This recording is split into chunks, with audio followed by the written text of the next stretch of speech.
Bonjour à tous, très heureux de vous retrouver ce matin pour, ce premier live d'Ensemble pour agir.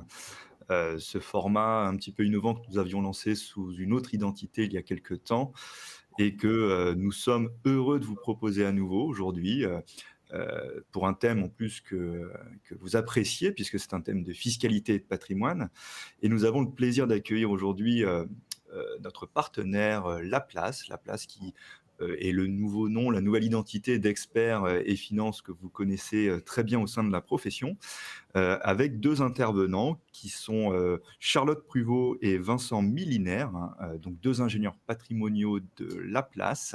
Bonjour à tous les 2 et merci Bonjour. d'être avec nous. Bonjour. Bonjour.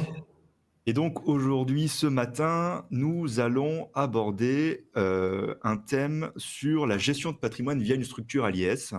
Comment optimiser la création, de revenus et la transmission, du patrimoine avec des structures, à l'IS, hein. Je pense que c'est, une notion qui vous est, familière. Vous avez, été nombreux à nous envoyer des questions, que nous avons essayé de compiler, de regrouper, pour éviter de faire, trop de répétitions. Et vous avez aussi la possibilité de poser des questions sur le, chat, de YouTube, au fil de l'eau pour que nous puissions rebondir sur les différentes thématiques qui vont être abordées. Alors Charlotte et Vincent, sans plus attendre, on commence. La première question qui nous a été posée, c'est, est-ce qu'il est compatible d'optimiser la création de revenus et d'optimiser la distribution des revenus générés? Alors oui, très bonne question. Pour rappel, hein, chaque dossier est fondamentalement différent, tant sur les besoins ou les objectifs, que peuvent avoir nos clients. On rencontre de nombreux dossiers, là-dessus. Et c'est vrai que si on fait un focus sur le dirigeant, ce qui va être très important pour nous de comprendre, c'est le besoin budgétaire, donc qui va se faire par, différents biais, notamment sur le choix, enfin, sur ses revenus qu'il perçoit déjà actuellement, sous quelle forme il les perçoit, que ce soit de la rémunération, du salaire ou du dividende. Et justement, au niveau de son choix de statut social, est-ce qu'on va avoir besoin notamment de créer un revenu complémentaire par la suite, au niveau de sa protection, de sa sociale, de sa prévoyance également. Est-ce que le droit il va percevoir à la retraite? Est-ce qu'il faut justement axer ce point-là ou non, et plutôt verser des dividendes? Enfin, il y a différents schémas qui peuvent exister. Et donc là se pose la question d'une création de structure, notamment soit par un apport, en compte courant, soit, s'il existe déjà de la trésorerie au sein de l'entreprise, effectuer des bénéfices complémentaires sur la société via différents investissements, que nous pourrons voir par la suite. Et Et si je puis me permettre pour compléter aussi du coup les propos de Vincent, c'est vrai que c'est important voilà, de partir vraiment du budget et déjà de prendre en compte en fait par rapport à un coût entreprise équivalent, de comparer, on va dire, différentes formes de rémunération, donc la rémunération classique, soit faire 100% en dividende, ou alors essayer vraiment de trouver l'optimum entre dividende et rémunération. Et généralement, selon les cas, on arrive quand même à trouver un équilibre assez parfait entre rémunération et dividende, ce qui nous permet à terme en fait de dégager un revenu net plus important, donc ce qui contribue de facto à la création de revenus complémentaires. Et après, si voilà, on a de la trésorerie au sein de l'entreprise, ça va permettre aussi de générer et de réaliser des placements pour dégager un résultat supplémentaire et du coup de bénéficier d'un complément de revenus de dividendes. Après, au niveau de cette stratégie de rémunération, on prend toujours en compte, comme le disait Vincent, au niveau de l'impact sur les droits à la retraite, puisque selon l'âge du dirigeant, peut-être que certains vont se dire, j'ai pas besoin de plus cotiser, donc du coup, on peut se permettre de faire plus en dividende et donc d'augmenter la rémunération, mais aussi de prendre en compte l'aspect prévoyance, puisque généralement les contrats de prévoyance sont fixés par rapport à un niveau de rémunération, donc on prend en compte ce volet aussi pour maintenir une protection du chef d'entreprise. oui, pour rebondir, hein, sur vos réponses, c'est vrai que, finalement cette question, revient à s'interroger sur, est-ce que, optimiser ma rémunération au sens global, c'est-à-dire en prenant en compte les revenus différés, tu disais la prévoyance, la retraite, Mmh. est-ce que c'est compatible avec, optimiser le cash que j'ai de suite dans la poche? C'est un peu ça, hein, les questions qui nous sont venues des confrères, et qu'on a, régulièrement, par les clients. Je pense que, évidemment qu'il y a un équilibre, un optimum à trouver et c'est pas toujours évident de rendre compatible l'optimisation des 2 variables. Mais il y a quand même des cas de figure où, alors sur des montants assez importants, où finalement, tu peux quand même concilier ces 2 objectifs. Mmh. On se rend compte quand même très souvent que, la stratégie du tout dividende, quelle que soit la situation de base, hein, que ce soit les cumulards, les retraités, les machins, bah, elle est rarement la plus optimale, y compris sur le net disponible. Mmh. Et ça vaut vraiment, vraiment, vraiment le coup de regarder. Même si ton client te dit, «Moi, ce que je veux, c'est optimiser mon net, in the pocket», et ben, en fait, en réalité, c'est pas pour ça que la réponse immédiate, ça va être toujours dividende, quand on est sur des enveloppes un peu significatives quand même. Oui. Mais, heu, mais c'est vrai que, c'est pas facile de les rendre compatibles, ces 2 objectifs, mais il faut pas se dire que systématiquement ils ne sont pas compatibles parce que c'est pas vrai dans tous les cas de figure. Alors, dans les Mmh. questions, qui nous ont été, qui sont revenues très fréquemment, alors qu'on a du coup regroupé en une seule question, c'est, quelles sont les stratégies, pour transmettre, une société à l'IS qui détient, notre patrimoine? Voilà, une fois qu'on a fait le choix de construire son patrimoine dans une structure à l'IS, comment est-ce qu'on optimise la transmission de cette structure? Mmh. Alors, déjà, si le dirigeant a besoin de revenus complémentaires, il peut tout à fait venir ponctionner le compte courant d'associé si les bénéfices de la société sont suffisants, ce qui permettrait de ne pas avoir de fraude fiscal, déjà sur ce premier point, et donc de pouvoir diminuer et alléger ce compte courant d'associé-là. Après, il pourrait très bien se passer une autre chose, c'est que les parts de la société pourraient être données en démembrement, soit au départ, soit durant la vie de la société, sachant que on prendrait, donc pour faire le calcul de la donation de parts, on prendrait l'actif moins le passif, sachant que le compte courant, s'il est assez gros, pourrait venir diminuer très largement la base imposable de la société. Également, ce qui peut être fait, c'est venir justement démembrer ou donner en pleine propriété le compte courant d'associé. Du Je me permets aussi du coup de compléter, les propos de Vincent. C'est vrai qu'au niveau des stratégies de transmission de structure à l'IS, il y a quand même une multitude de solutions. Donc comme le disait Vincent, soit solution, on va dire, classique, démembrement de parts de la société à l'IS. Donc les enfants, on leur donne la nue propriété et les parents conservent l'usufruit. Généralement, on préconise quand même que le conjoint conserve l'usufruit réversible pour vraiment optimiser déjà en termes de protection familiale. Et au niveau de la forme, c'est plutôt une donation-partage, puisque l'intérêt, c'est de pouvoir figer la valeur.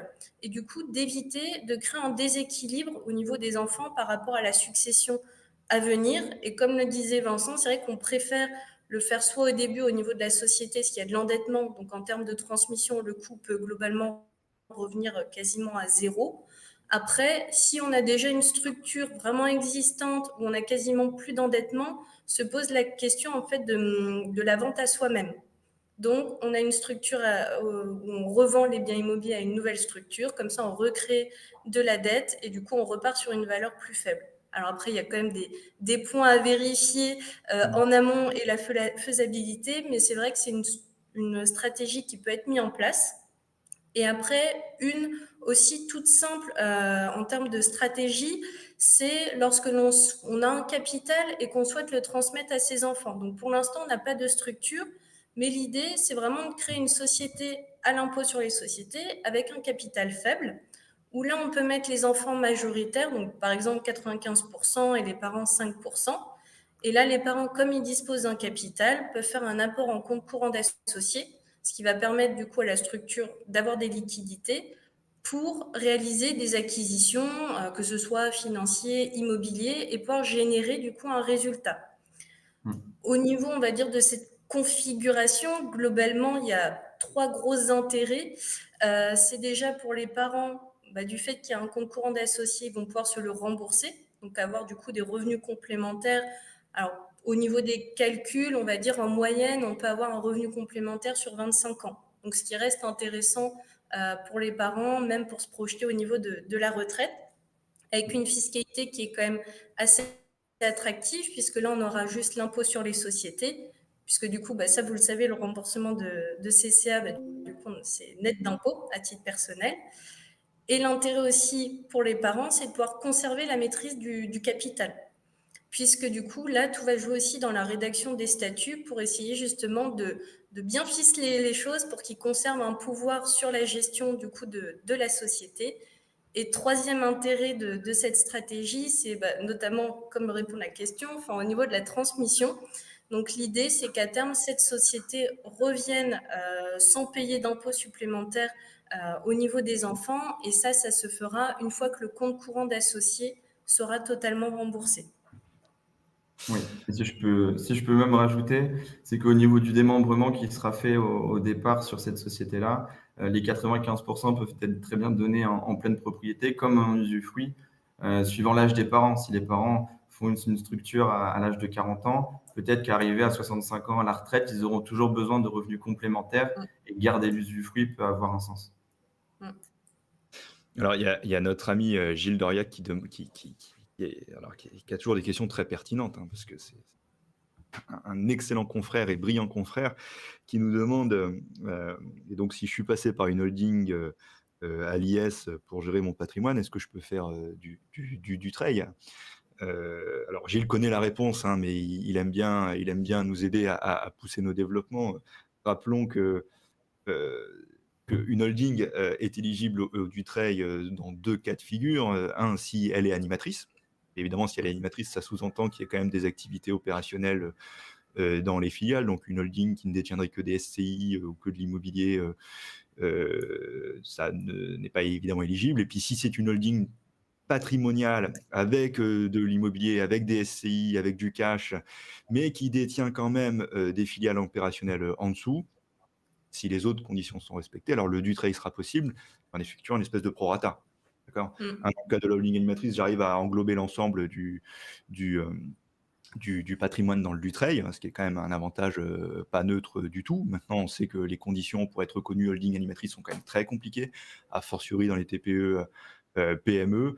Et si on a une holding patrimoniale classique qui a des activités opérationnelles, encore une fois, les autres conditions devant être respectées évidemment, on peut faire partiellement un Dutreil sur sa holding à l'IS. Alors vous avez beaucoup parlé du compte courant d'associés et il y a une question qui est revenue également sur quelle est la taxation d'un compte courant d'associé au moment de la succession?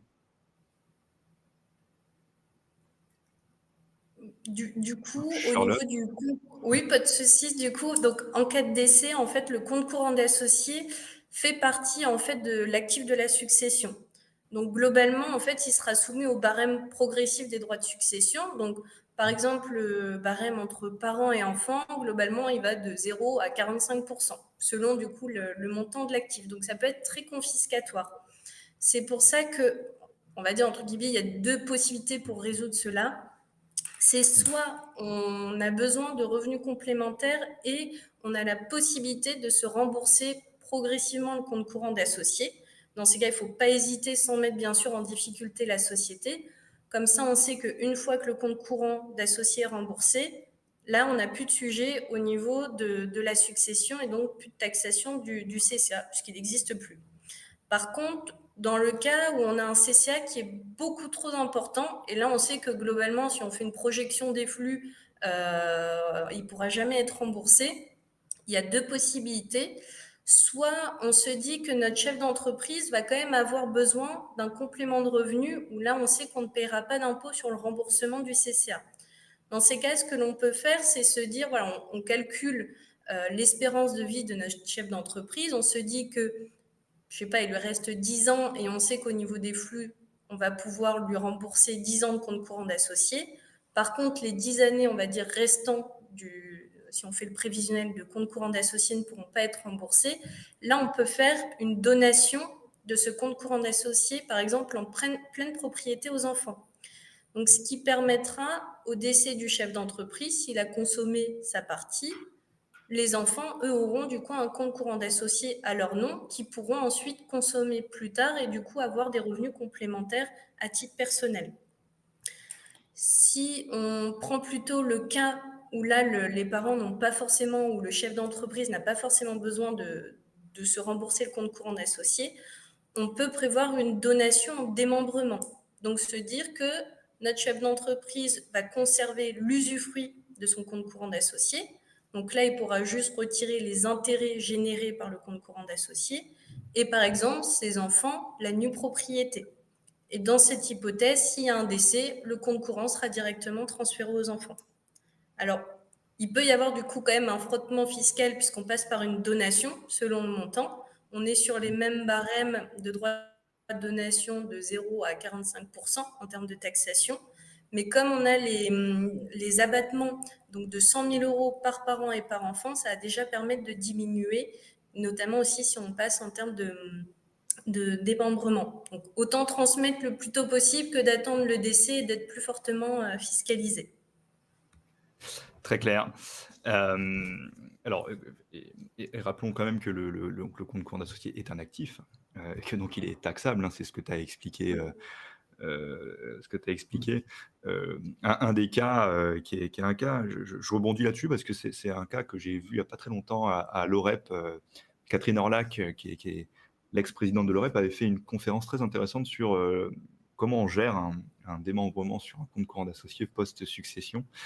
Parce qu'il y a une doctrine qui est finalement assez pauvre sur le sujet. Il y a assez peu d'auteurs qui se sont intéressés au sujet. Alors, je ne vais pas rentrer dans le détail de ce qu'elle a expliqué parce que je pense que vous pourrez retrouver, elle a dû faire des articles sur le site de l'OREP à ce sujet-là. Mais sachez qu'il y a quand même des interrogations sur comment est-ce qu'on traite. Est-ce que c'est un quasi-usufruit? Voilà. Est-ce que c'est au contraire considéré comme une créance avec le cas classique de l'usufruitier perçoit les intérêts et on ne touche pas au capital pendant la vie du compte courant. Il y a, comme toujours en matière de patrimoine, dès lors qu'il y a un doute, il faut quand même essayer d'écrire des choses. Et donc, il faut essayer, au moment de la succession, d'écrire des choses.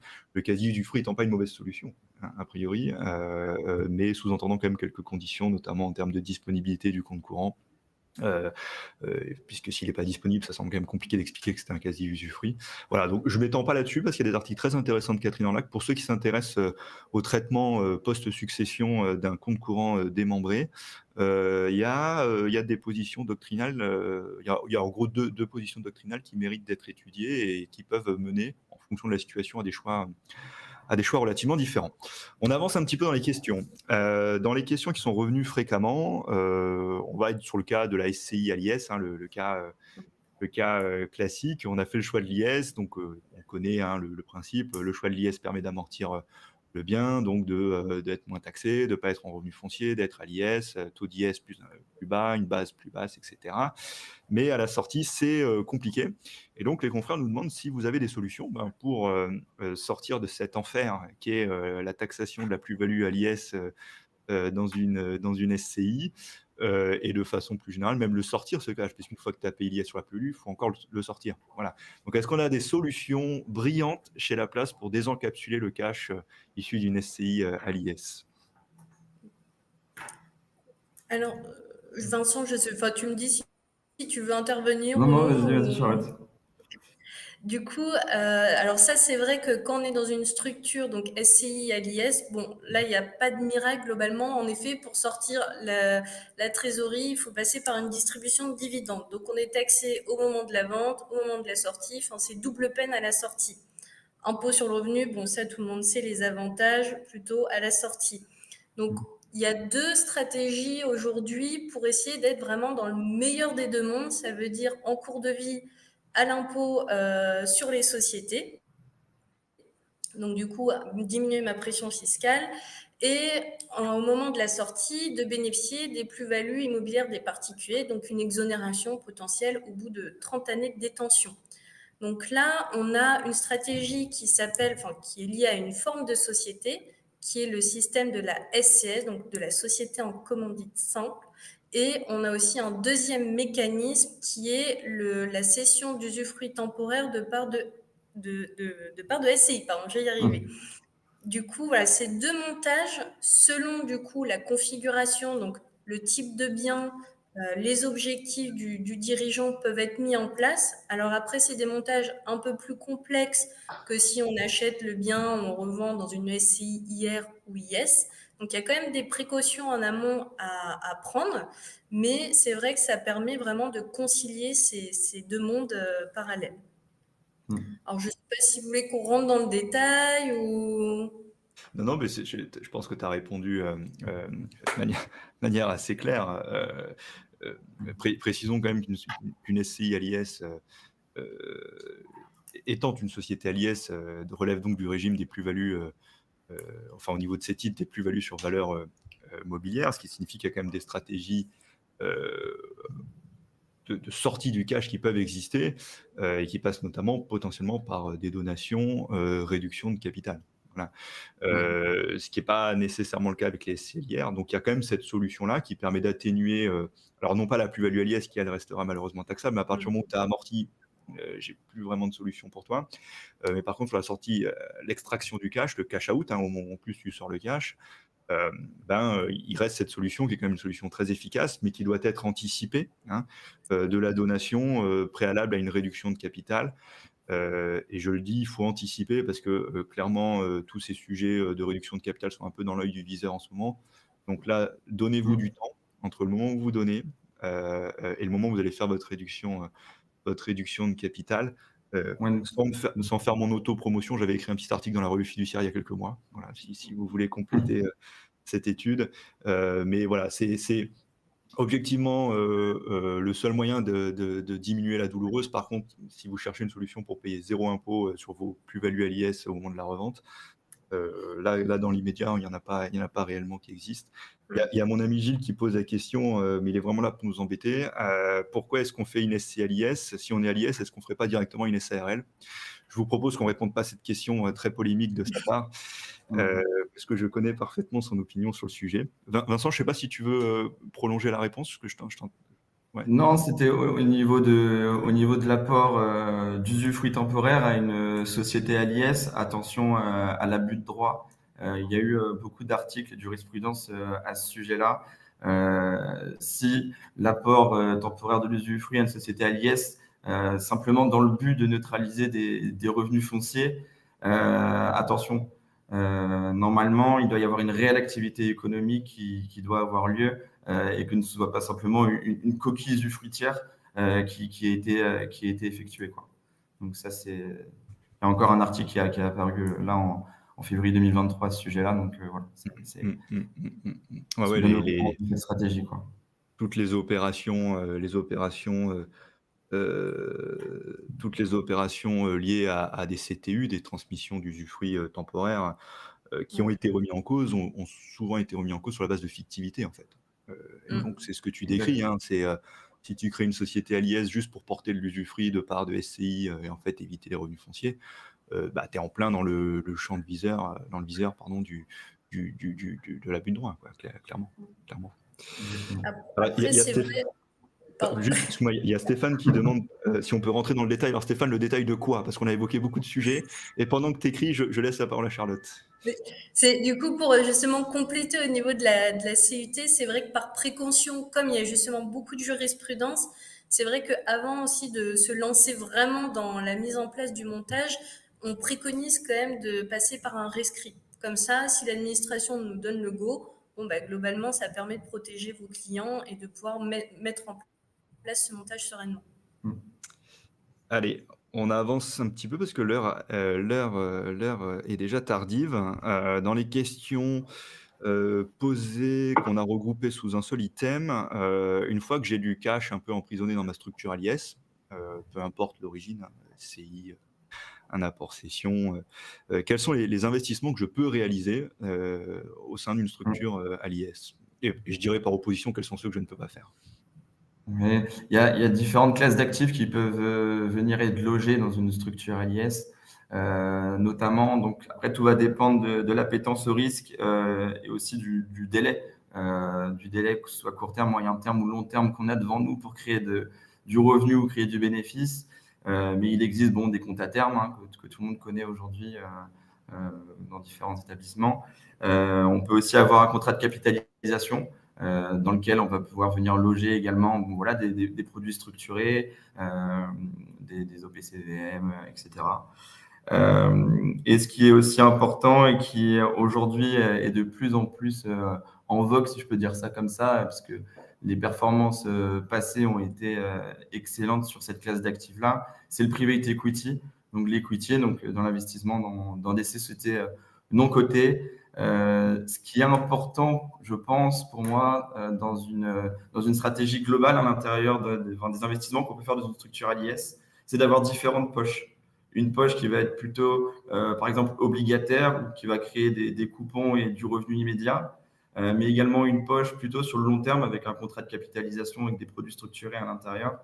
Et également essayer de faire une poche sur du private equity sur différentes échéances qui peuvent être un produit equity qui va aller sur une période de 10 ans, mais avec des distributions qui vont opérer dès la 5e année. Et donc là, on commence à créer du cash flow qui va venir justement créer du revenu complémentaire pour le dirigeant ou s'il n'en a pas besoin, de revenir réinvestir ce cash-là dans de nouveaux produits. Ok, très clair. Charlotte, tu veux prolonger ou tout est ok? Pour moi, tout est bon.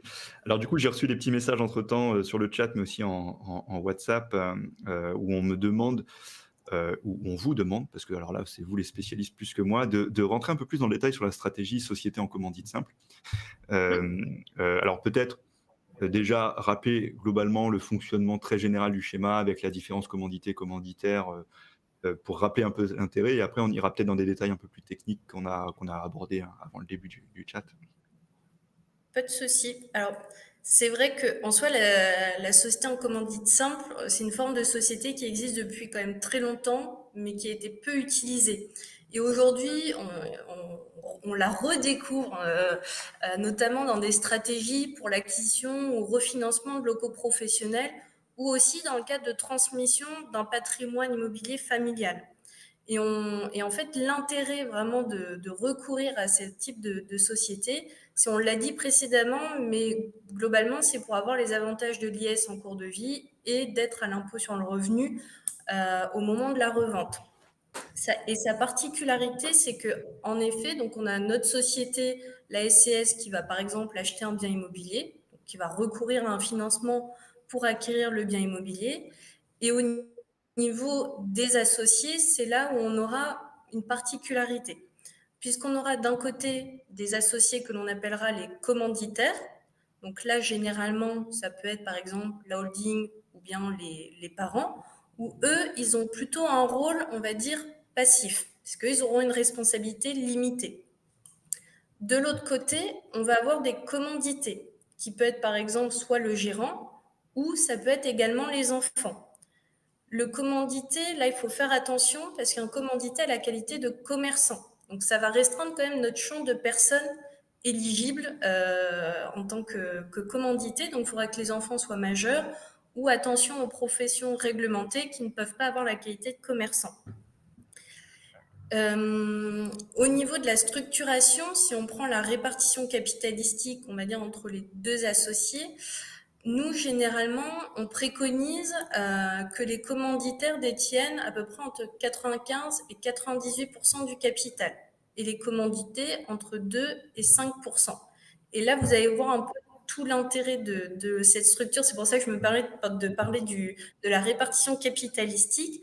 C'est que l'intérêt va en fait se faire au niveau de la rédaction des statuts et notamment sur la répartition des résultats, que ce soit courant ou exceptionnel, puisque là, on va aménager de façon particulière, puisque nos commanditaires, donc, qui ont à la base 95% du capital, eux vont avoir le droit aux résultats courants, puisque leur risque est limité aux apports et ils seront fiscalisés à l'impôt sur les sociétés.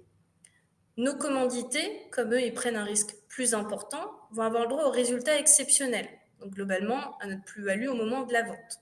Eux, ils seront fiscalisés à l'impôt sur le revenu, potentiellement une exonération au bout de 30 ans. Et du coup, par rapport en fait à la rédaction dans les statuts, on a une clause de répartition de ces résultats qui va permettre au moment de la cession du bien immobilier de répartir le résultat exceptionnel, mais de manière proportionnelle inversée. Ça veut dire que nos commanditaires avec 95% du résultat courant, mais au moment de la vente, c'est le commandité qui a l'impôt sur le revenu qui va recevoir 95% du produit de la vente. Donc là, on voit que c'est quand même un mécanisme qui est assez efficace puisque en cours de vie, ça permet voilà, d'optimiser les flux. Par contre, si on est dans un schéma même de transmission de biens immobiliers et que les enfants souhaitent à terme récupérer du capital, c'est eux qui vont recevoir le gain avec une optimisation légale de la transmission et des flux. Charlotte a peur de prononcer le mot optimisation, j'ai l'impression. Oui, non, mais on est enregistré alors. Oui, oui, oui, t'inquiète pas, ça reste entre nous. Alors, c'est vrai que la SCS, c'est un truc dont on... Alors, pourtant, c'est un vieux machin, hein, la SCS. Je sais pas depuis quand ça Oui. existe, mais qui Oula. réveille pas mal d'intérêt chez les fiscalistes depuis quelques années, hein. On en voit quelques articles, quelques conférences sur le sujet, hein. Tu as parfaitement expliqué le principe de dissociation entre commanditaire.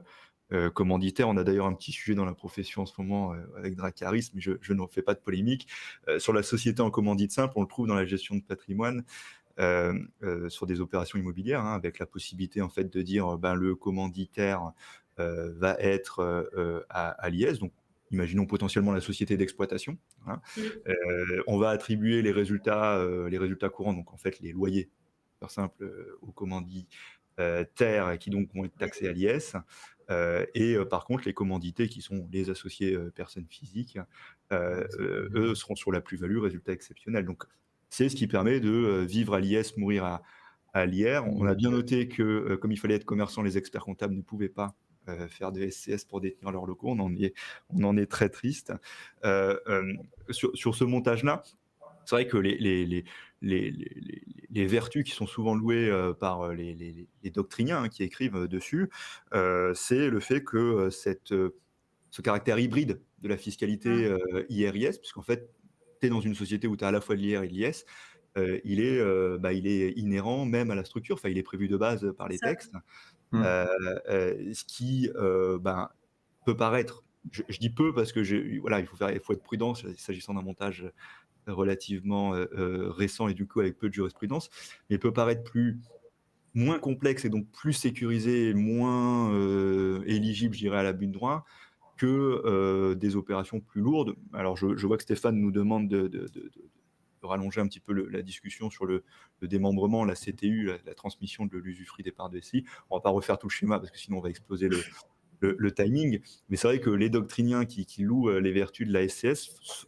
le font souvent par opposition au démembrement des parts de la SCI, en expliquant que c'est quand même moins lourd, donc a priori moins montage de faire une SCS que de créer une SCI à l'IR que tu démembres après en refilant l'usufruit à une société à l'IS qui, comme l'a rappelé tout à l'heure Vincent, doit être une société qui a une activité économique, hein, parce que sinon, là, clairement, on est dans la fictivité. Voilà, donc c'est vrai que la SCS interpelle, et d'ailleurs, on a eu une question, alors une question hyper technique. J'espère qu'on ne va pas perdre la moitié des participants, mais sur cette question de la SCS, parce que l'une des grandes questions qui se posent, c'est au moment de la rédaction des statuts, de la constitution de la société, et donc finalement de la répartition du capital entre commandité et commanditaire, comme tu l'expliquais, Charlotte. Et donc la question qui nous est posée, c'est, alors je la lis brute, hein, excusez-moi, mais doit-on calculer un taux de rentabilité interne, un TRI, comparatif entre le commandité et le commanditaire pour calculer la juste répartition du capital à l'entrée et à la sortie? Et comme c'est un expert comptable, il précise pour éviter l'abus de droit. Voilà, parce que c'est quand même souvent le filigrane qu'on a derrière ce type de questions. Alors, c'est vrai que nous, notre service d'ingénierie patrimoniale, c'est vraiment penché sur la question. Donc, ils ont fait des veilles juridiques, des veilles fiscales. Et au niveau de la répartition capitalistique, ils ont fait tourner les chiffres pour justement, quand on prenait l'exemple tout à l'heure de la répartition 95-5% entre les deux parties, c'est pour qu'il y ait un véritable intérêt. Donc, on calcule pas en tant que tel le TRI. Par contre, ce TRI sera important quand même à prendre en compte dans la mise en place du montage, mais au niveau du bien immobilier qui sera acheté. Puisque là, il faut encore une fois, comme dans tous les montages, qu'il y ait un intérêt économique, donc des flux positifs. Donc au niveau de l'achat, il faut que par rapport à notre prix d'acquisition et montant des loyers, on ait un rendement suffisamment élevé pour que le montage puisse passer. Donc ça, c'est un premier, on va dire, garde-fou si on reprend aussi la notion d'abus de droit. Deuxième garde-fou, et qui est primordial pour cette stratégie, c'est qu'il faut obligatoirement recourir au financement.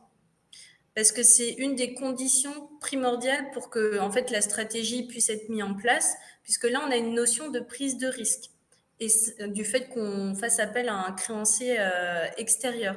Et ça fait partie de la philosophie même de la SCS. Donc, si on ne fait pas appel à un financement, dans ces cas-là, on ne va pas du tout sur le schéma de la SCS, parce que là, il sera remis en cause. Et après, au niveau même de la structuration, il n'y a pas forcément de notion d'abus de droit, puisqu'on respecte en fait la liberté contractuelle de répartition des risques, qui est bien mis dans les statuts. Et au niveau des flux et de la fiscalité, elle est bien corrélée à la nature des flux. Ça veut dire que notre commanditaire, il sera bien à l'IS compte tenu des flux qu'il va percevoir. Idem pour notre commandité, au niveau de l'impôt sur le revenu. Donc sur cette partie, c'est pareil, ça permet d'écarter l'abus de droit. Voilà, j'espère que c'est suffisant comme réponse. Après, c'est vrai que sur la répartition capitalistique, c'est vraiment, on a fait tourner les chiffres et c'est là où on a une marge entre 95-98% commanditaire et entre 2 et 5% pour le commandité. Oui, je pense que ta réponse était claire, hein, en synthèse. L'un des, je dirais, l'un des garde-fous qui est souvent mis en avant par la jurisprudence, et notamment dans le cadre des opérations de démembrement, mais qui, à mon avis, peut être reprise pour ces opérations en SCS, c'est finalement l'équilibre du TRI entre les deux races, je dirais, d'associés. Donc, quand on était en démembrement, c'était le nu propriétaire et l'usufruitier. Là, c'est entre le commandité et le commanditaire.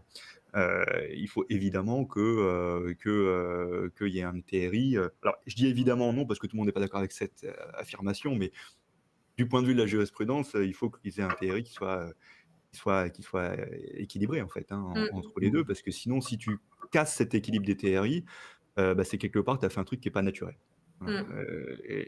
Et donc, je le dis avec le sourire, parce que j'en ai parlé il n'y a pas très longtemps avec des brillants confrères, cette affirmation du TRI égal pour les deux races, que ce soit en démembrement ou en SCS, commence un petit peu à faire débat.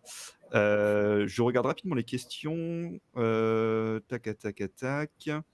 Tiens, peut-on loger une activité de location saisonnière dans une SCS?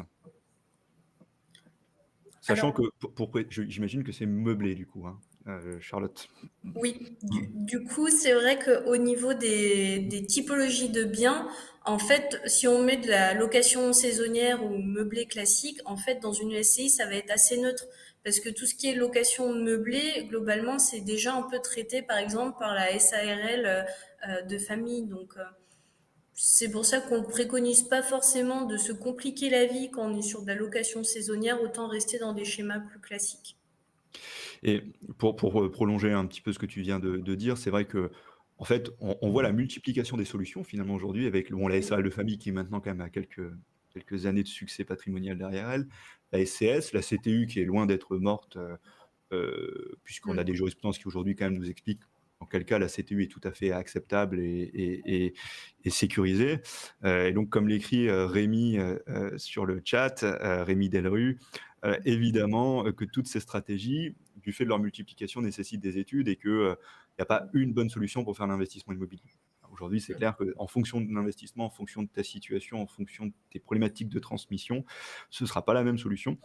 Et donc, il faut faire appel à des professionnels de la gestion de patrimoine, dont font partie Charlotte, Vincent et Rémi et Laplace, pour étudier l'ensemble des paramètres. Ce que je vous propose, parce qu'on a un petit peu dépassé, mais il y avait encore une question qu'on n'a pas regardée, puis bon, on est encore 190 connectés, donc je pense qu'on peut encore en traiter une. Dans les questions qui nous ont été posées, c'est quel est le meilleur montage juridique, j'imagine patrimonial, pour acquérir de l'immobilier, soit à usage soit professionnel, avec une société d'exploitation. Alors, il y a 2 questions, hein. Il y a l'immobilier d'usage et l'immobilier, professionnel. Je ne sais Mmh. pas lequel des 2 veut prendre la main. Mmh. Ouais, Vincent? Charlotte, tu peux y aller. ouais, OK. Du coup, alors c'est vrai qu'il y a pas en tant que tel de meilleur montage juridique. Enfin, comme on l'a vu, il y a beaucoup de possibilités. Après, c'est vrai qu'en amont, quand on essaye de structurer un patrimoine immobilier, en effet, soit d'usage ou de professionnel, déjà, il faut prendre quand même un peu de hauteur et de reprendre la base. Donc déjà, quand même, les objectifs du client. La nature aussi de l'actif, c'est de l'usage immobilier locatif, des locaux professionnels. Mmh. Et aussi, du coup, la situation personnelle du chef d'entreprise avec ses besoins en termes de revenus actuels ou futurs. Après, d'une manière générale, si on prend vraiment L'usage, ouais. l'immobilier d'usage, type Ouais. résidence secondaire ou résidence principale, c'est vrai que nous, on déconseille de mettre dans un pot commun, et notamment dans une société d'exploitation qui est quand même l'outil professionnel, Mmh. puisque déjà, si le chef d'entreprise vend sa société d'exploitation, ça pose quand même quelques petits problèmes. Au niveau du risque d'ABS, qu'il faut quand même se verser un loyer à soi-même. Donc, en termes d'optimisation fiscale, c'est pas le meilleur montage. Perte de l'abattement au niveau de l'IFI. Enfin voilà, on peut continuer sur cette liste, mais donc on exclut en tout cas pour l'immobilier d'usage. Après, pour au niveau des locaux, on va dire plus professionnels, là, c'est vrai que ça va dépendre du montant, de la rentabilité au niveau du bien, parce qu'on a vu, il y a toujours quand même les stratégies classiques qui peuvent très bien fonctionner, hein, SIIR ou IS, ou alors tout ce que l'on a évoqué juste avant, les stratégies de SCS ou de CUT, qui sont encore et qui sont intéressantes aujourd'hui pour les locaux professionnels. Très clair. Eh ben, écoute, merci beaucoup Charlotte. Je refais un tour rapidement parce que j'ai reçu plein de WhatsApp, avec beaucoup de commentaires très élogieux sur vos interventions, mais des questions qui sont un peu trop lourdes, je pense, à traiter là dans les minutes qui viennent. Tac à tac. Donc je pense qu'on a fait un tour complet du sujet. Merci beaucoup. S'il y en a qui souhaitent, creuser un petit peu beaucoup le sujet, ben, sachez qu'on fera évidemment d'autres conférences sur ces différentes thématiques et notamment la SCS, puisque je vois que c'est un sujet qui interpelle. Donc on va essayer d'organiser ça rapidement. Et puis évidemment, n'hésitez pas à contacter la place, que ce soit Charlotte, Vincent ou les autres interlocuteurs que vous avez l'habitude de voir. Je pense notamment à Rémi pour mes confrères et consoeurs parisiens qu'on a l'habitude et le plaisir de voir souvent dans nos conférences patrimoniales des institutions franciliennes. Ils se feront un plaisir, je pense, Mm. de vous répondre. Donc merci à tous les 2 pour cette belle intervention. C'était une belle réussite pour Merci à toi. Merci. avec plaisir. Cette première expert en live d'ensemble pour agir. Je suis très, très Mm. content. On se revoit bientôt. Je fais un tout petit peu de promotion sur les événements d'ensemble pour agir. On a un webinar lundi prochain, le 10, qui va être un webinar sur les actualités fiscales et sociales, donc de la revue des derniers textes sortis, de la jurisprudence, avec notamment l'intervention d'Infodoc. Donc n'hésitez pas à vous inscrire à ce webinar qui durera toute la matinée du 10 juillet. Il y a des coms qui vont repartir dans la semaine pour que vous puissiez avoir les liens d'inscription. Et dans les gros événements qu'on organise, je rappelle les 4, 5 et 6 décembre, on a notre gros congrès commissariat aux comptes à Paris, à la Maison de la Chimie. 3 jours de formation qui vous permettent de valider toutes vos heures en commissariat aux comptes, mais des formations qui sont également très techniques, en fiscalité, qui vont intéresser également l'exercice de l'expert comptable. On a à peu près 300 places, on a déjà un tiers qui sont partis, donc quand les communications vont passer, n'attendez pas pour vous inscrire parce que ce sera full, je pense, dès septembre. Voilà, donc ne laissez pas, je sais qu'il y a beaucoup de com et que vous avez tendance à les pusher dans la poubelle, mais il y en a certaines qui sont un peu prioritaires et je pense elle en fait partie. Encore une fois, merci beaucoup La Place. J'espère qu'on se revoit bientôt pour faire des événements ensemble. Je souhaite une bonne journée à toutes et à tous. Merci. Merci, bonne Merci à journée. tous. À bientôt.